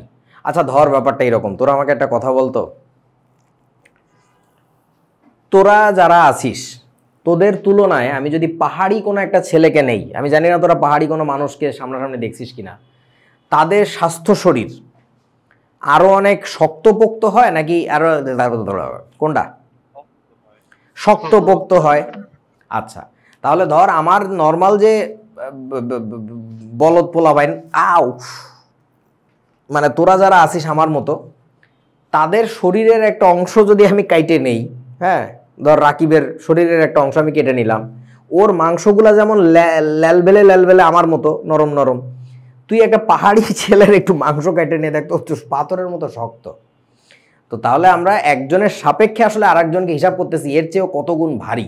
হ্যাঁ এই আর কি। সো এটাকে আমরা বলি বাষ্প ঘনত্ব। আমাকে বলেন বাষ্প ঘনত্বের একক কি হবে? একক হবে না। কেন হবে না? অনুপাত। এই কথা জীবনে আর একবার বলবা তো মাইর খেয়ে মরে যাবা। এন্ড গেমের সময় মনে হয় বলছিলাম এই কথা বলবা না, যে একই মানে অনুপাত বইলে একক থাকবে না। কি কি বলতে হয় কথাটা কি? একই জাতীয় রাশির অনুপাত তাই একক থাকবে না। অনুপাত তো বেগ, অনুপাত তো ত্বরণ, তাদের একক নাই, একক আছে তো। এটা হচ্ছে একই জাতীয় রাশির অনুপাত, দ্যাটস ওয়াই কোনো একক নাই। আচ্ছা এবার আর একটু ঘনত্বের দিকে ফিরে তাকাই। ঘনত্ব আসলে কি বোঝায় জানো? একটা পদার্থ কত বেশি কম্প্যাক্ট, কম্প্যাক্ট বুঝো, গাদানো, যত বেশি গাদাগাদি করে থাকবে তার ভিতরের জিনিসগুলো তার ঘনত্ব তত বেশি হবে, ঘন হবে তত। আর বাষ্প ঘনত্বে বোঝায় আসলে কোনো একটা গ্যাস হাইড্রোজেন গ্যাসের তুলনায় কত গুণ ভারী। আমাকে বলো দেখি বন্ধু। না থাক, না বলা লাগবে না, চলো এই যে দেখো কি কি বলছে। ঘনত্ব কার হয়? কঠিনের হইতে পারে, তরলের হইতে পারে, বাষ্পের হইতে পারে, যে কোনো পদার্থরই কি হইতে পারে? ঘনত্ব হইতে পারে যে পদার্থটা কত বেশি কম্প্যাক্ট, এটা। আর বাষ্প ঘনত্ব কার হয় আমাকে একটু বলেন তো। গ্যাসীয় পদার্থ ছাড়া তো আর কারো বাষ্প ঘনত্ব হবে না, কারণ আমি গ্যাসের সাথে গ্যাসকে কম্পেয়ার করতেছি, যে হাইড্রোজেন গ্যাসের তুলনায় ওই গ্যাসটা কত গুণ ভারী, ঠিক আছে এই আর কি। আচ্ছা তারপরে কি বলেছে এরা? ঘনত্ব কি? যে কোনো পদার্থ কত বেশি কম্প্যাক্ট, কম্প্যাক্ট বুঝো তো, গাদানো মানে গাদাগাদি করে আছে ওর ভিতরের অণুগুলা, হ্যাঁ সেইটা বুঝায়। তবে বাষ্প ঘনত্ব কি বুঝাচ্ছে? কোনো গ্যাসীয় পদার্থ একই অবস্থার হাইড্রোজেন গ্যাসের তুলনায় যে কত গুণে ভারী সেইটা বুঝাচ্ছে। তোরা বোঝা না আমার কথা, কত গুণ ভারী। তারপরে কি বলেছে, ঘনত্বর একক আছে কেজি পার মিটার কিউব, গ্রাম পার লিটার, গ্রাম পার সিসি, নানান তালবাহানা হইতে পারে। তবে একই জাতীয় দুটি রাশির অনুপাত হয়, বাষ্প ঘনত্বের কোনো একক নাই। আশা করি বোঝেছো। চলো এবার তাহলে ঘনত্ব বাষ্প ঘনত্ব শিখলা, এবার এই কথাটা পড়ে দেখো তো কি বলেছে। ওই হাইড্রোজেন গ্যাসের ভরটা সবচেয়ে কে জানি একটু আগে জিজ্ঞাসা করলো কি একটা কথা। বোঝেছো এবার? এটাকে বলো অভিজ্ঞতা। আমি জানি তুমি এই প্রশ্ন করবা, তোমারই মতো সামদুরা এগুলা করে, সারা জীবন দেখিয়ে আসতেছে, এই জন্য একটু লিখে রাখছি, আমি জানি এটা করবে প্রশ্ন। এবার তোমরা ভাবো, ভেবে উত্তর দাও। Why do you take hydrogen to compare some other gases, how much heavier it is? Hydrogen gas সবচেয়ে পাতলা। হাইড্রোজেন গ্যাসটা অনেক বেশি কম। হাইড্রোজেন কি বলেন ইজ দা, কি বলেন,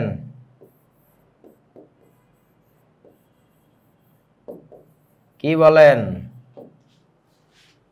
গ্যাস লাইটেস্ট গ্যাস।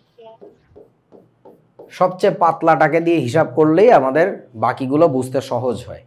হ্যাঁ, যে পাতলাটার তুলনায় অন্যান্যরা কে কত গুণ হেভি।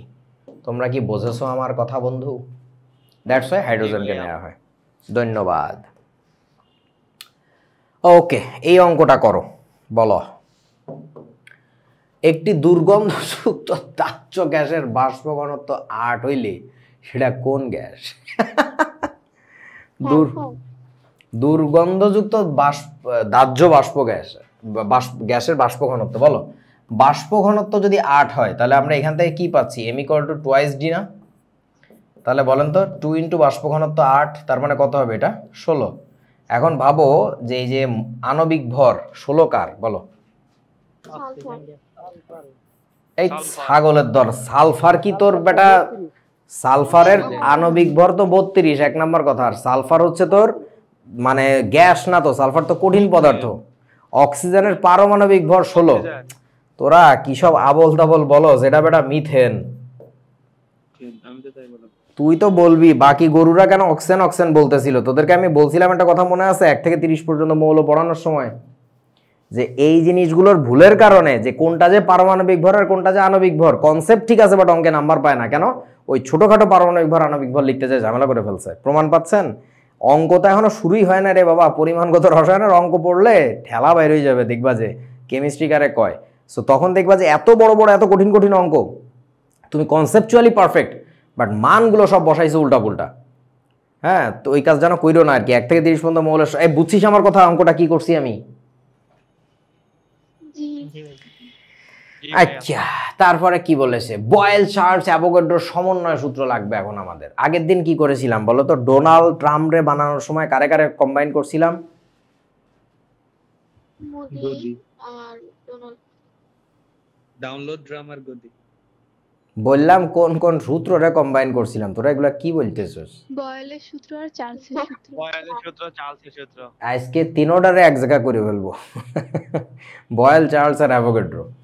আচ্ছা বলেন, বয়েলের সূত্র অনুযায়ী আমরা কি শিখছিলাম? ভি সমানুপাতিক 1/p কখন? টেম্পারেচার আর মোল নাম্বার কনস্ট্যান্ট। চার্লসের সূত্র অনুযায়ী কি শিখছিলাম? ভি সমানুপাতিক কি? বড় হাতের টি কখন? প্রেসার আর মোল নাম্বার কনস্ট্যান্ট। অ্যাভোগাড্রোর সূত্র অনুযায়ী কি শিখছিলাম? ভি সমানুপাতিক বলো ছোট হাতের এন, টেম্পারেচার আর প্রেসার কনস্ট্যান্ট। বুঝিছো? আচ্ছা, এখন আমরা এই তিনটাকে যখন কম্বাইন করে দিব তখন আমরা কি বলিব?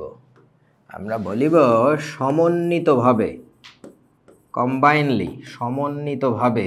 বলেন, একবারে তিনটা কথাকে এক জায়গায় নিয়ে আসলে কি দাঁড়ায় আমাদের? ভি সমানুপাতিক বলেন কি হবে? NT/P। ঠিক। এখন এখানে আমাদের একটা ধ্রুবক লাগবে, সেই ধ্রুবকটাকে আমরা কি দিব? এত জীবন দিছি কে, এখানে আমরা একটা অন্য জিনিস দিব।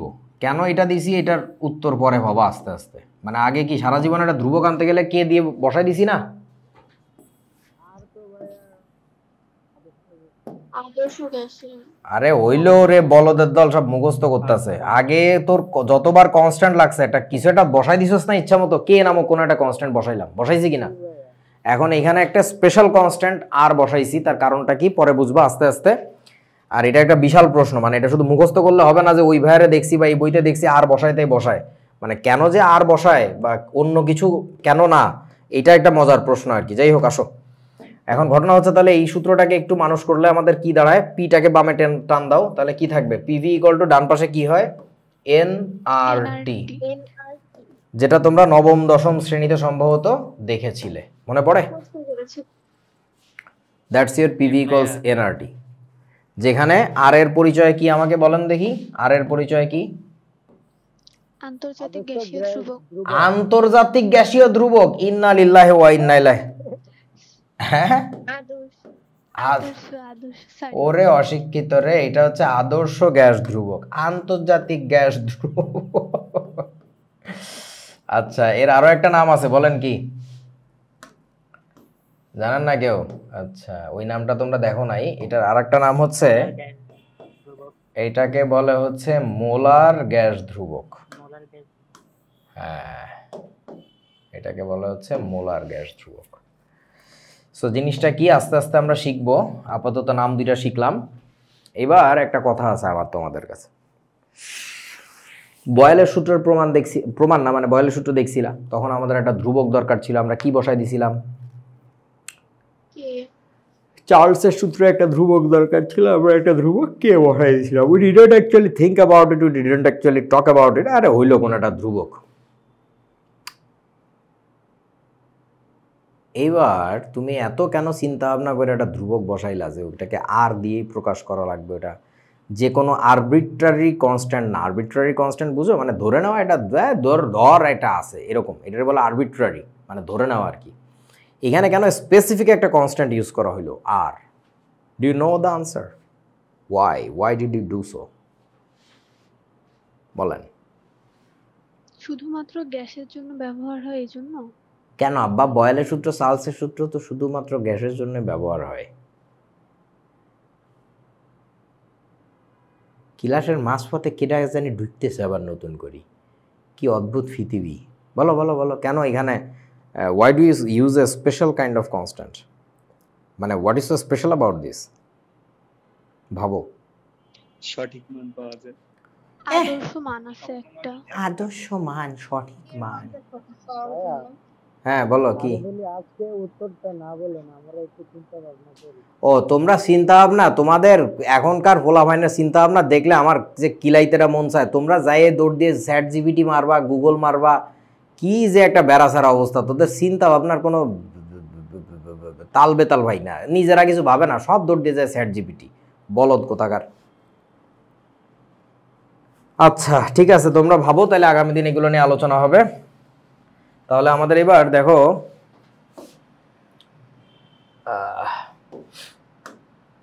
তোমাদেরকে কি কখনো আমি হোমোজেনাস নন হোমোজেনাস ইকুয়েশন শিখাইছি বন্ধুগণ? না ভাইয়া। ঠিক আছে, সো পিভি ইকুয়ালস এনআরটি, এটা থাকলো আমাদের কাছে। এবার আমরা একটা কাজ করি, আজকের আলোচনা মনে হয় এখানেই শেষ। হ্যাঁ, আমরা এখনো হাতে অনেক সময় আছে, মনে হয় 11টা বাজে। ও না, পারফেক্ট টাইমে হয়ে গেছে। আমরা একটু আজকে হোমোজেনাস আর নন হোমোজেনাসটা বুঝে ফেলি, হ্যাঁ, কাজে লাগবে আগামী দিন। না, আজকে ওটা শিখাইলে ইংলিশ ভার্সন আবার অনেক বেশি পিছায় যাবে। ওকে, সো এই সূত্রটা থাকলো আমাদের, আগামী দিন পড়াশোনা আবার বাকিটা হবে। তাহলে তোমাদের কাছে একটা বাড়ির কাজ থাকলো, ভাববা যে এখানে আমরা কেন একটা বিশেষ ধরনের ধ্রুবক নিছি। আচ্ছা, তোদের আমি একটা ছোট্ট উদাহরণ দিই আর কি, হ্যাঁ, যে there are some moments when we actually ignore some constants and there are some moments we cannot ignore that constant. সে ব্যাপারটা হচ্ছে কীরকম, তোরা এফ ইকুয়াল টু এম এর যে প্রমাণটা দেখছিলি 9, 10, এটা কি তোদের মনে পড়ে? কিছু একটা ছিল না প্রমাণ F equal to M A? কারোর তো মনে আছে? আচ্ছা, এইখানে একটা ধ্রুবক আসে, এটা কি তোদের মনে আছে? এখানে একটা ধ্রুবক আসে, পরে করে কি এই বলের সংজ্ঞাটা এমন ভাবে দেয় যেন কে এর মানটা কত হয়ে যায়, 1। 1 কেজি ভরের কোনো বস্তুর উপরে যে পরিমাণ বল প্রয়োগ করলে তার মধ্যে 1 মিটার পার সেকেন্ড স্কয়ার ত্বরণ সৃষ্টি হয় তাকে 1 নিউটন বলে। এইভাবে ডেফিনেশন দিছিল। দেয়ার ফলাফলটা কি হয়েছে, কে এর মান ইনএভিটেবলি কত হয়ে গেছে, 1। এই প্রমাণ মনে আছে তো তোদের নাকি নাই? জি তার মানে তোরা বুঝতেছস যে ওই জায়গায় যে ধ্রুবকটা ছিল ওরে না পাত্তাই দেয় না, কইছে তুই কেডা ভাই, তুই সব তো তোরে সরানোর জন্য যা পলিটিক্স করার লাগে আমি সব করব। ব্যাপারটা এরকম না, বোঝা না? জি ভাইয়া। তুই এবার চিন্তা কর, নিউটন না তো কেডা ওর নাম, হ্যাঁ নিউটন, চুল কোকড়াইছে আমরাটা। ও যদি ওই একই কাজ ধর, ও টের পাইছে যে এফ সমানুপাতিক হচ্ছে কি m1 ইন্টু m2, আবার এফ সমানুপাতিক হচ্ছে 1/r², টের পাইছে গ্র্যাভিটেশনের ক্ষেত্রে। এরপরে দুইটাকে কম্বাইন করে কি বললো, এফ সমানুপাতিক m1 m2 বাই হচ্ছে কত, r²। পরে বললো যে ভাই এটারে সরা, এই ঘোড়ার ডিমটা দেখলে রাগ লাগে, এটারে সরা ওই জায়গাটা কি বসা, একটা ধ্রুবক বসা। অ্যান্ড ও যদি এই তামাশা করতো, কি তামাশা, এই জিরে 1 বানায় ফেলতো, এরে বিপদ হয়ে যেত। তোরা মনে হয় আমার কোনো কথা বুঝতেছিস না। বুঝছি ভাইয়া। There are some moments when physicists easily ignores the constant. That goda dimension phala. There are some moments you must keep that constant and you have to find the actual value of that constant. So r এর ব্যাপারটা হচ্ছে এরকম, আগে আমরা boil বা চার্লসের সূত্রে we actually didn't care about that constant, but at this point আমাদের এখানে একটা বিশেষ ধরনের ধ্রুবক আনা লাগছে, যে ধ্রুবকটা অন্য কারোর সাথে যেন মিলে না যায়, এই জন্য আমরা এমন একটা অক্ষর দিয়ে প্রকাশ করতেছি that must have to be something very unique, that should not be converging with something else, মানে মিলায় যাওয়া যাবে না আর কি। হ্যাঁ, সো এই ধ্রুবকটা কেন এরকম বসানো লাগছে, কসম লাগে আপনারা কেউ প্লিজ চ্যাট জিপিটি মিপিটি মারবেন না, নিজে ভাবো, বিশ্বাস করো। এই যে বর্তমানে বেশ কতগুলো গবেষণাও বলতেছে যারা এই চ্যাট জিপিটি ফ্যাট জিপিটি যত বেশি ব্যবহার করতেছে তত ডাম পোলাপাইন হচ্ছে। মানে দেখো, আমি এআই ব্যবহারের পক্ষে, বাট এটা কখন, at first you have to try it with your own brain, you have to think it with your brain. পারতেছো না, রাস্তা পাইতেছো না, সেই সময় সার্চ দাও। হ্যাঁ, প্রথমে এটা করাটা ভালো না। আর কেমিস্ট্রির ক্ষেত্রে অন্তত বিশেষ করে বলে দেই, you will find most of the time wrong answers. তোমরা এগুলো দেখতেই পাচ্ছ, যে বেরিয়াম সুপার অক্সাইডের সংকেত নিয়ে যেগুলো মারামারি করতেছো। দেখ ভাই, বেরিয়াম সুপার অক্সাইডের সংকেত যদি BaO2 লেখিস, এটা কি হাস্যকর হয়ে যাবে একটু ভাবতো বাবা। বেরিয়ামের জারণ সংখ্যা তো আমরা জানি কত, বলেন তো, +2 না? বেরিয়াম গ্রুপ 2 এর মৌল। আচ্ছা, এটা যদি +2 হয়, অক্সিজেনের জারণ সংখ্যা ধরলাম আমরা x, তাহলে প্লাস কত হয়, 2x ইকুয়াল টু কত থাকে, 0। তাহলে এখান থেকে x ইকুয়াল টু বাইর করে দেখেন তো কত আসে, এটা -1 আসে না? এই -1 যদি হয়, এটা তো পার অক্সাইড হবে রে বাবা, এটা তো সুপার অক্সাইড হবেই না। অথচ তোদেরকে চ্যাট জিপিটি বলতেছে বেরিয়াম সুপার অক্সাইডের সংকেত হচ্ছে BaO2। How funny is that? যাই হোক, এই হচ্ছে কথা। মোস্ট অফ দ্য টাইম কেমিস্ট্রির ব্যাপারগুলোতে তুমি আনসার পাবা ভুল, আর চ্যাট জিপিটি তোমার সেই জিনিসটাই দেখায় যেটাও গুগলে বিভিন্ন রিসোর্সে পায়, তাই না? সো রিসোর্সে যদি অলরেডি ভুল জিনিস কেউ লিখে রাখে, তাহলে ও তো তোমার ভুল জিনিসই দেখাচ্ছে। ওর তো নিজস্ব কোনো ব্রেইন নাই, ওর একটাই ব্রেইন আছে, সেটা হচ্ছে মিল খুঁজে পাওয়া। কোথায় পাইলাম এই কথাটার সাথে, এই প্রশ্নটার উত্তরের সাথে মিল কোথায় খুঁজে পাইলাম, সে এনে তোমার জোড়া দিয়ে দেখাচ্ছে, এই আর কি। ওকে, সো যাই হোক, এই সমীকরণটাকে আমরা তাহলে কি বলবো, আদর্শ গ্যাস সমীকরণ। আর এটা মূলত হচ্ছে অ্যাভোগাড্রো, বয়লার, চার্লসের সমন্বয় সূত্র। আর ওই আটটাকে বলি আমরা আদর্শ গ্যাস ধ্রুবক, বা এটার আরেকটা নাম হচ্ছে মোলার গ্যাস ধ্রুবক। আর এই ক্ষেত্রে আরও একটা জিনিস একটু জেনে নাও, গে-লুসাকের সূত্র বলে একটা ব্যাপার আছে, ওটা তোমরা নিজেরা পড়ে নিবে, আমি এটাকে পড়াই না, বুলশিট একটা সূত্র। গে-লুসাক কেমনে জানি লেখে আর কি, হইলো আর কি। গে-লুসাকের সূত্র কি নিয়ে কাজ করছে, প্রেশার আর টেম্পারেচার নিয়ে কাজ করছে, দ্যাটস ইট। পি আর টি এর মধ্যে সম্পর্ক কি, সমানুপাতিক। এখান থেকেই তো দেখা যাচ্ছে প্রেশার আর টেম্পারেচারের রিলেশন কি বলেন তো। এগুলো সব কনস্ট্যান্ট করে দিলে তাহলে কি পি সমানুপাতিক টি আসে না? বোঝো নাই বন্ধু? জি। এই তো, নিজেরা একটু দেখে নিও আর কি, ঠিক আছে? ভাইয়া, হ্যাঁ, আর কি এখানে প্রাকৃতিক কোনো মান? প্রাকৃতিক একটা মান, হ্যাঁ প্রাকৃতিক একটা মান, রাইট। কিন্তু এইখানে কেন প্রাকৃতিক মান আসলো আর অন্য জায়গায় কেন অতি প্রাকৃতিক একটা ব্যাপার আসলো, এগুলো নিয়ে তোমরা ভাববা। আমাদের সমাজ পড়াইতে হচ্ছে, স্যারের নাম তো ভুলে গেলাম, আয় হায়, যাই হোক, খুবই ভালো মানুষ, কিন্তু স্যারের উচ্চারণগুলো এরকম ছিল, প্রাকৃতিক। একদিন ক্লাসে এসে বলতেছে আজকে আমরা গোষ্ঠী পড়ব। তা আমি তো ক্লাস ক্যাপ্টেন, স্যারকে বই দিতে হবে, বইয়ের অধ্যায় ওখানে বাইর করে। তো আমি বললাম স্যার গোষ্ঠী না, আমি প্রথমে শুনলাম পুষ্টি। আমি বললাম স্যার পুষ্টি, সমাজ বইতে পুষ্টি কোথায় আছে, আমি তো জানি না। পুষ্টি না বাবা, গোষ্ঠী। আমি বললাম গোষ্ঠী কি? পরে আমার এক বন্ধু কইলো, আরে বেটা গোষ্ঠী, ওই যে সমাজের বিজিএস বইতে গোষ্ঠী টোষ্ঠীর সংজ্ঞা তোমরা পড়ছো? কেউ পড়ো নাই? আমাকে আমলে ছিল এরকম। তারপরে আর একদিন ক্লাসে এসে বলতেছে আজকে আমরা ম্যাগ পড়বো, ম্যাগ। ম্যাগ মেঘ মেঘ মেঘ রে স্যার উচ্চারণ করতেছে ম্যাগ। স্যার খুবই ভালো মানুষ ছিল। যাই হোক, আসো। সো আজকের ক্লাস আমাদের এই পর্যন্তই। তোমাদের আগামী ক্লাস হবে রবিবারে। রবিবারে কত তারিখ পড়ে আমি জানি না, কত 19 20 তারিখ পড়ে মনে হয়, তাই না? আচ্ছা, এই সপ্তাহে একটু ক্লাস হয় নাই, দেশ ও জাতি উদ্ধার করতে গেছিলাম, আবার যাইতে হবে, সমস্যা নাই। দুঃখিত বন্ধুরা, 20 তারিখে ক্লাস হবে আর কি, 20/7/2025। আল্লাহ হাফেজ, ঠিক আছে? হ্যাঁ, ওয়ালাইকুম আসসালাম। পাওয়ার বুক 2-1 দিনের মধ্যে পেয়ে যাবে ইনশাল্লাহ। এই যে একটু সুস্থ বোধ করতেছি এখন, ইনশাল্লাহ দিয়ে দিব আর কি। ওকে, টাটা, আল্লাহ হাফেজ। ওয়ালাইকুম আসসালাম।